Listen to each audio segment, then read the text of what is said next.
Bike office work అయిపోయింది. ఎలా పడితే అలా పెట్టేసుకున్నాడు బుక్స్ అవిను. అత్తమ్మ గారండి, ఓయ్ చీరకి ట్యాగిల్స్ వేసుకున్నారు కదా అత్తమ్మ గారు, చాలా బాగున్నాయండి. బాగున్నాయి. చాలా బాగున్నాయండి.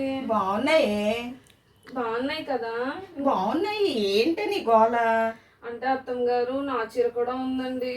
నా చీర కూడా ఇలా ట్యాజిల్స్ వేసుకుంటే బాగుంటుంది అనుకుంటున్నాను. నా చీర కూడా వేయచ్చు కదండి ట్యాజిల్స్.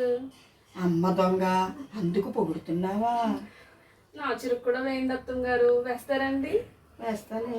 ఇదిగోండి చీర, నా చీర కూడా వేసుకోండి. అమ్మ దొంగ, చీర వెనకాల పెట్టుకుని వచ్చి అడుగుతున్నావా?